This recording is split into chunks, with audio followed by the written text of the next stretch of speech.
ગુજરાતના જાણીતા ઉદ્યોગપતિ, સામાજિક અગ્રણી અને કિરણ હોસ્પિટલના ચેરમેન મથુર સવાણી દ્વારા પાટીદાર સમાજને સંબોધીને એક જાહેર પત્ર લખવામાં આવ્યો છે. આ પત્ર દ્વારા તેમણે સમાજમાં ઘર કરી ગયેલા મોંઘા રીત રિવાજો અને કુરિવાજોને તિલાંજલિ આપી સમાજનું એક નવું અને આધુનિક બંધારણ બનાવવાની જે અપીલ કરી હતી તેને અભૂતપૂર્વ પ્રતિસાદ મળ્યો હોવાનું જણાવ્યું છે. ગુજરાતના જાણીતા ઉદ્યોગપતિ, સામાજિક અગ્રણી અને કિરણ હોસ્પિટલના ચેરમેન મથુર સવાણી દ્વારા પાટીદાર સમાજને સંબોધીને એક જાહેર પત્ર લખવામાં આવ્યો છે. આ પત્ર દ્વારા તેમણે સમાજમાં ઘર કરી ગયેલા મોંઘા રીત રિવાજો અને કુરિવાજોને તિલાંજલિ આપી એક નવું આધુનિક બંધારણ બનાવવાની જે અપીલ કરી હતી તેને અભૂતપૂર્વ પ્રતિસાદ મળ્યો હોવાનું જણાવ્યું છે. મથુર સવાણીએ દિવ્ય ભાસ્કર સાથેની વાતચીતમાં જણાવ્યું કે ગુજરાતનો પાટીદાર સમાજ એક આગવો સમાજ છે. હર કોઈ જગ્યાએ તે આગળ રહેતો હતો અને અન્ય સમાજો તેની પાસે પ્રેરણા લેતા હતા. એવું અન્ય સમાજના આગેવાનો કહે છે તેની જગ્યાએ અત્યારે ઉલટું થયું છે. રીત રિવાજો કંટ્રોલ કરવા માટે અન્ય જ્ઞાતિ સમાજો આગળ આવ્યા છે અને અમે એમાં પાછળ છીએ. એટલે લોકોની રાય હતી કે ભાઈ આપણે આવી જાગૃતિ લાવવી જોઈએ, તો તેના માટે વિડીયો મૂક્યો, પત્રો લખ્યા, આગેવાનોને પત્રો લખ્યા અને નીચેની એક સારો પ્રતિસાદ મળી રહ્યો છે. એટલે અમે વધારે જનજાગૃતિ બની રીત રિવાજો કંટ્રોલ કરવા માટે પ્રયત્નો કરીએ છીએ.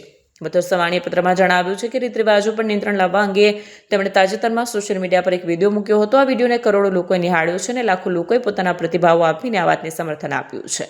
લોકોની આ લાગણીઓને ધ્યાને રાખીને મથુર સવાણી દ્વારા રાજ્યના 1000થી પણ વધારે પાટીદાર સમાજ સંગઠનોના આગેવાનો સુધી આ સંદેશ પહોંચાડવામાં આવ્યો છે. પત્રમાં જણાવ્યા અનુસાર દરેક જાગૃત નાગરિકે આ બંધારણ વિશે લોકો સાથે ચર્ચા કરવી જોઈએ. આ મુવમેન્ટનો મુખ્ય ઉદ્દેશ્ય સામાજિક પ્રસંગોમાં થતા ખોટા ખર્ચાઓ બચાવીને તે નાણાંનો સદુપયોગ કરવાનો છે. આ પત્ર દ્વારા પાટીદાર સમાજમાં એક નવી ક્રાંતિ લાવવાનો પ્રયાસ કરવામાં આવ્યો છે. મથુર સવાણીની આ પહેલને રાજ્યભરમાંથી બહોળો પ્રતિસાદ મળી રહ્યો છે.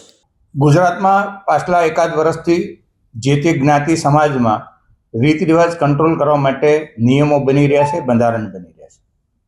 તે વાત સ્વાભાવિક રીતે પાટીદાર સમાજના લોકો પણ સાંભળતા હોય તો એ લોકો જ્યાં ત્યાં અમને મળતા હોય ત્યારે એક ઈચ્છા વ્યક્ત કરતા હતા કે આપણા સમાજમાં પણ હવે રીત રિવાજ કંટ્રોલ કરવો પડશે, તો એના માટે જાગૃતિ આવે લોકોમાં, એ માટે એક પ્રયાસ કરો.